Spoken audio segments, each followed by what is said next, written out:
Bonjour, zdraví vás Power 1. Dneska vám ukážem XOR gate, čo znamená nezávislé používanie páčok. Napríklad tuto spustím, otvorí sa mi tajný vchod, zidem pekne dole, tu stlačím páčku a zatvorí sa mi. Toto vlastne umožňuje AND gate, lebo kebyže dám sem páčku a tam páčku a pustím to, tak ono by to nefungovalo, ono by to bolo v kuse zapnuté a bolo by to otvorené.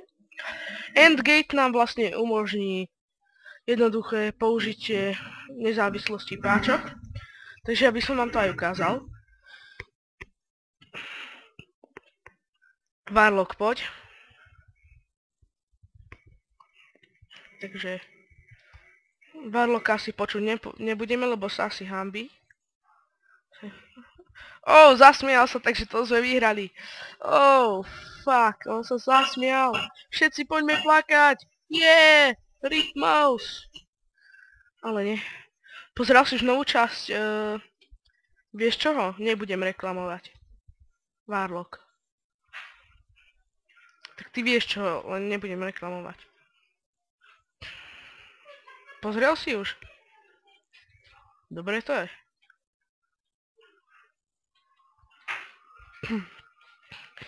Takže takto sa stavia XOR gate. XOR gate. Takto ide jeden nezávislý prúd, ktorý napríklad dáme na iron dvere. Ešte páčky.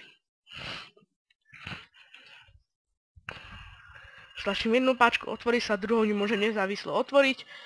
Po prípade môžem nechať touto zatvoriť, touto otvoriť, zatvoriť, otvoriť. Fungujú nezávisle.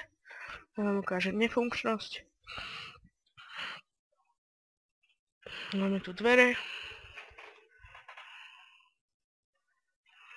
Dve páčky. Vlastne ako môžete vidieť, ono to vždy svieti, nedeaktivuje sa to. Takže na toto je dobrý XOR gate. Ešte by som vám ukázal jednu vec, ktorá sa volá, že AND gate, to je dobré na zablokovanie dverí. Z jednej strany dáme pressure plate, takto. Dáme si dvere. Nejakú takú budku tu postavím, dobre Warlock? Postavím ti dom, pozri, aký krásny. Taký luxus si ešte nezažil, čo? No, pasa, čo? Taký Frankensteinovský. Ogr sa ide osrať, však? Ale nie, zase taký luxus by som ti už nedoprial. Postavíme jednoduchý AND gate, takže to bude všetko vidno. AND gate je vlastne len raz, dva, tri. A je po kašli. Takto sa stavia AND, toto je vlastne AND gate. A spočíva to v tom, že odtedy toto pôjde ku dverám. Odtedy to pôjde ku druhej páčke, ktorá bude niekde v dome, napríklad tu. A tu bude ten pressure plate, napríklad. Ono sa to dá všetko zamaskovať. Napríklad teraz mám v dome aktivovanú páčku. Tak teraz, keď vstúpim na pressure plate, tak sa mi dvere otvoria. Ale čo nevidieť, sa zatvoria. Lebo som dal príliš dlhý obvod. A nestíhnem dobehnúť ku dverám, takže ja si to tu zdĺžim. Však Warlock. Ty už máš skúsenosti s týmito prkotínkami. Ako to nazýva prkotínky. To prkotínky more. Čo chceš, čajka? Tu si môžeme deaktivovať a Warlock, keď už vstúpi na pressure plate, tak dvere sa už neotvoria. A môže si ísť tak, kde behať inde proste. Ale teraz, keď za vás zapnem páčku, vstup na pressure plate a z nás sa mu otvorí a pustím a ona už zase nevojde, lebo som to deaktivoval. Takže to sú také tie jednoduché gatey. Praktické využitie AND gateu je proti griefovaniu. Že keď chcete zabrať svoj dom, je tam napríklad private, alebo ironové dvere sa nedá otvárať, lebo je taký plugin, ktorým viete aj rukou otvoriť ironové dvere. Však Warlock. A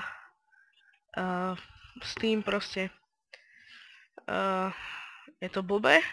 Dáte si proste private a on vám môže stúpať koľko chce na ten pressure plate a nevtedy sa ho neotvorí. Proste creeper si zamyslí, to jedno dvere, tak zabehne si, vidí, že vy vojdete, rýchlo stačíte pačku a už potom to už nejde, takže Toľko k tomu.